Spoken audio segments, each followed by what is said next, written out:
Hello, dear students. I am Professor Sandeep Gupta, Department of Civil Engineering, SIRTE.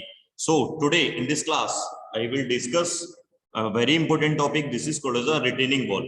इस class में हम लोग retaining wall के बारे में डिस्कस करेंगे भाई. Just introduction part of the retaining wall. This is the outlines introduction of R wall. R wall. This is called as also a retaining wall. Retaining wall को short में हम लोग R wall भी लिखते हैं. And the type of the retaining wall. So these are the definition of the retaining wall. Retaining wall is a structure that are designed and constructed to retain earth or other loose material. This is called as a retaining wall. We are taking one example. Suppose we are constructed a basement. आपने देखा होगा जब हम लोग basement बनाते हैं तो basement बनाते समय suppose आप लोग 2 और 3 स्टोरी तक गए बेसमेंट में. बेसमेंट मतलब कि बिलो दी ग्राउंड लेवल बात कर रहा हूं आपसे. तो बिलो दी ग्राउंड लेवल हमने एग्जामिनेशन किया. आप लोग देखते हैं कि मॉल में बेसमेंट में आकर पार्किंग बनाते हैं हम लोग. तो जो सॉइल है वो कोलैप्स ना हो इसलिए हम लोग उसके चारों तरफ एक बॉल बना देते हैं. This ball is act like a retaining wall. वो सॉइल के रिटर्न प्रेशर को रजिस्ट कर रही होती है. तो यही लिखा हुआ उसने. Retaining is a structure that are design and constructed to retain earth और other loose material. Other loose material या फिर हम लोग कोई मटेरियल फिल करते हैं या फिर ऑलरेडी होता है तो इसको बोलते हैं हम लोग रिटेनिंग वॉल. जैसे एक एग्जांपल हो गया आपका बेसमेंट. सेकंड एग्जांपल हो सकता है अगर हम लोग ब्रिज को देखें तो ब्रिज में जहां से ब्रिज आपका स्टार्ट हो रहा होता है that is called the abutment. वहां देखिए उसके बैक में सॉइल फिल होता है और जहां ब्रिज आपका एंड हो रहा होता है वहां देखिए उसके एंड पर भी क्या होगा उसके वॉल्स के अपोजिट साइड सॉइल होगा. तो वो दोनों क्या कर रहे होंगे उसके रिटर्न प्रेशर को रजिस्ट कर रहे होंगे. तो this also act as a retaining wall. This are the example of the retaining wall. And ये मैंने आप लोगों को देखिए डायग्राम लिया हुआ है. ये वैसे एक टाइप का डायग्राम है कैंटिलीवर टाइप का लेकिन इसके पार्ट्स यही होते हैं. जैसे आप लोग देखेंगे रिटेनिंग वॉल ये आपका ग्राउंड लेवल है. ये वर्टिकल जो स्लैब है this is called as a stem. याद रखिएगा भाई टेक्निकल टर्म इसको हम लोग स्टीम बोलते हैं. एंड द बेस स्लैब ये देखिए बेस में आप लोगों को दिखाई दे रहा है ये हम लोगों का बेस स्लैब है. बेस स्लैब को फर्दर कैटेगराइज किया गया है 2 पार्ट्स में. This is called as a heel slab and toe slab. क्योंकि फिर हम लोग जो डिजाइनिंग करते हैं तो उसका अलग अलग 2 पार्ट में डिजाइन करते हैं. हील स्लैब को अलग से डिजाइन किया जाता है और आपके टो स्लैब को हम लोग अलग से डिजाइन करते हैं.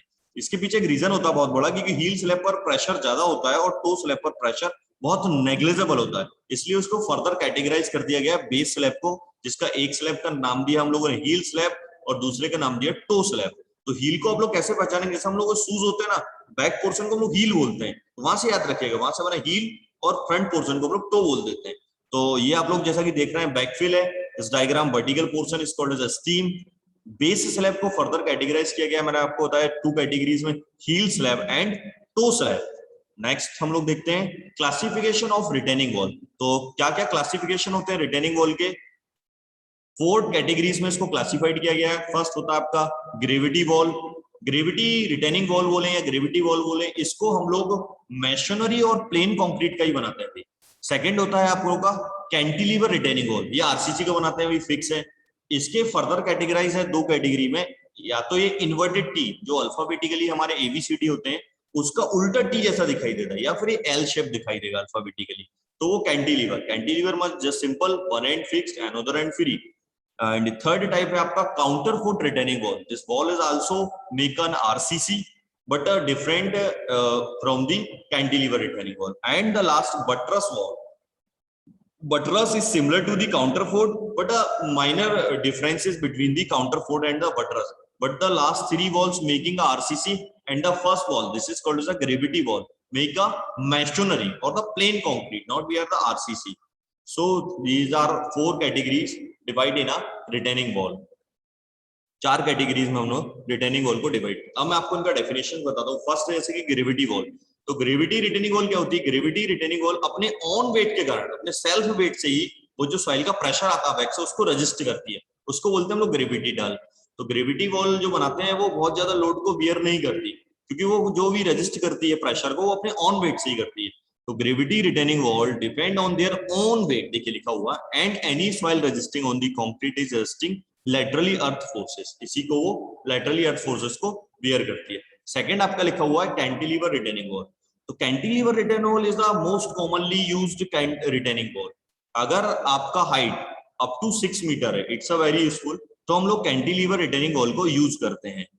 इसमें अभी मैंने आपको जब डेफिनेशन किया था तब बताया था they consist of the reliability thin steam. Steam मतलब वर्टिकल स्लैब होता है and the base slab.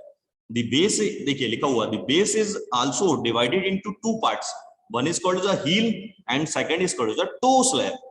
The heel is the part of the base under the backfill. Yes, I already explained. And the toe is the other part of the base. Toe आपका दूसरा part होता है और heel आपका दूसरा part होता है. And the third होता है counterfort retaining walls. Counterfort retaining walls are similar to the cantilever walls. But जब आपका retaining wall का height more than 6 मीटर हो जाए, you know, more than 6 metre, तो हम लोग फिर counterfort को डिजाइन करते हैं. Otherwise हम लोग cantilever को डिजाइन करते हैं. So counterfort retaining wall are similar to cantilever walls, except that they have thin vertical concrete webs at regular interval along the backside of the wall. These webs are known as counterfort. इसमें क्या करते हैं हम लोग cantilever के apart में counterfort में एक वेब्स बनाते हैं थिन पोर्शन के. वो कहाँ लगाते हैं हम लोग? एक रेगुलर इंटरवल मतलब 3 to 3.5 मीटर इंटरवल पर हम लोग लगाते हैं ये वेब्स. तो जहां बैकफुल होता है वही बनाते हैं मोर स्ट्रेंथ प्रोवाइड करने के लिए. तो उनका एक शेप ना काउंटर फोर्ट जैसा दिखने लगता है, इसलिए उसको हम लोग काउंटर फोर्ट नाम देते हैं. फोर्थ टाइप है आपका बटरस. बटरस में देखिए उसने लिखा भी हो, बटरस सिमिलर होता है to the counter fort. Buttress wall is a type of the retaining wall. It is similar to the counter fort retaining. But मैंने बताया था अभी आपको डिफरेंस क्या होता है दोनों में. जो हम लोग वेव्स काउंटर फोर्ट जिसको हम लोग बोले थे वो कहाँ दे रहे थे हम लोग काउंटर फोर्ट रिटेनिंग वॉल में? बैकफिल की साइड दे रहे थे. बटरस में कहा देते हैं? इसके अपोजिट साइड में देते हैं. अपोजिट साइड मतलब जहां बैकफिल होता है वहां नहीं बनाते, उसके फ्रंट साइड पे हम लोग बना देते हैं, तो उसको बोलते हैं बटरस. जैसे डेफिनेशन लिखा हुआ है आपका, buttress wall is a type of retaining wall. It is similar to the counterfort retaining wall, but the difference is that it is provided on the opposite side of the retained material. Yes, the stem of the buttress wall represent the vertical slab in the structure to support the retaining material.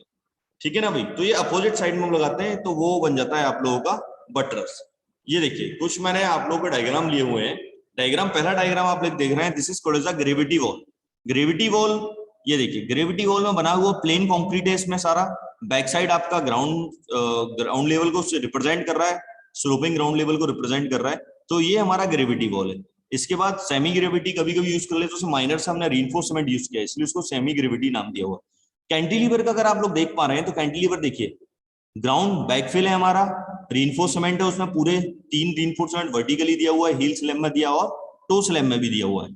Reinforcement दिया हुआ है, backfill है इसमें, steam है, heal slab है और आपका to slab है. अब आप लोग अगर देख पा रहे हैं तो ये देखिए मैं आपको दिखाता हूँ, ये this is called as the counter fort retaining wall. ये देखिए ये जो मेरा पॉइंटर आपको दिख रहा है इसको बोलते हैं हम लोग काउंटर फोर्ट. ये बैक साइड में जहां पर आपका सॉइल फिल है, ये तो देखो फ्रंट से ऐसा दिख रहा है, ये हम लोग 3 to 3.5 मीटर इंटरवल पर इस तरह से हम लोग इंक्लाइंडली ये स्लैब लगा देते हैं, इसको बैब्स बोलते हैं. तो एक फोर्ट की तरह दिखने लगता है ये, और रेगुलर में लगाते जाएंगे हम लोग, तो इसलिए इसको क्या बोलते हैं फिर हम लोग काउंटर फोर्ट. और जो फोर्थ टाइप का बटरस है उसमें क्या डिफरेंस होता है, ये जो काउंटर फोर्ट हमने बैक फिल में लगाया ये हम लोग फ्रंट में लगा देते हैं आगे की तरफ जाके, उसको क्या बोलते हैं हम लोग बटरस. बस यही डिफरेंस होता है बटरस में और काउंटर फोर्ट में. तो आई होप ये आपका एक कॉम्प्लिकेटेड टाइप का डायग्राम मैंने लिया हुआ है, एक कैंटिलीवर का देखिए रिप्रेजेंट कर रहा है.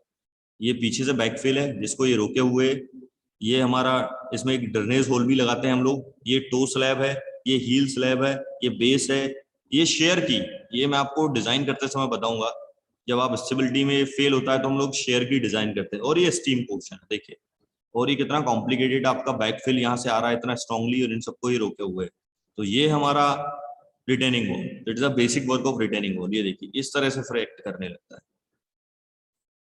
So thank you so much class. I hope you are understanding the all things we are making in the next class to the another topic. Thank you so much.